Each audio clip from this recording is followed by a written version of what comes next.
嗓子总是痒，一痒就咳嗽，有时候还会咽干咽痛，有异物感。早晨起来刷牙，容易出现恶心呕吐，有时候还会有胸闷痰多的情况。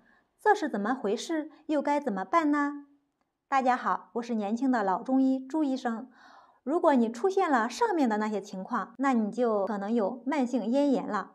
很多慢性咽炎的朋友整天口含咽炎片、润喉糖，保温杯里泡着胖大海或罗汉果，不舒服了就喝一点。但是慢性咽炎老不好。今天就跟大家分享2个方法搞定慢性咽炎。首先，咱们说第一个方法，橘皮加一物搞定慢性咽炎。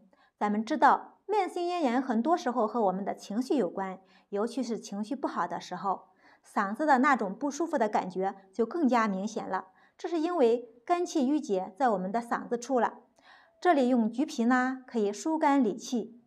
本草经百种录说，橘有通体结香，而皮辛肉酸，乃肝胆通气之药也。也就是说，新鲜的橘皮因为挥发油高，香味特别浓烈，能够冲破郁结的肝气，疏肝理气。咱们再加上一味甘草，甘草有化痰、补中气的作用，能够帮助我们化痰，缓解喉咙处堵塞的感觉。所以简单的一味橘皮加甘草就能很好的调理慢性咽炎了。咱们来说第2个方法，就是你不仅有慢性咽炎的阴阳、咳嗽、嗓子有异物感，还会出现胸闷、头晕乏力、大便溏稀、消化不良、腹胀这些情况，那你就是脾虚引起的慢性咽炎。而脾气一虚，胃气容易上逆，胃降浊的能力就被影响了，导致降火下降不顺，容易瘀滞在上焦，灼伤咽喉。咽喉缺乏津液的滋润，又被火热不停地灼伤，这就慢慢的演变成了慢性咽炎。那这种情况，一方面可以用铁笛片来缓解症状，还可以用香砂六君丸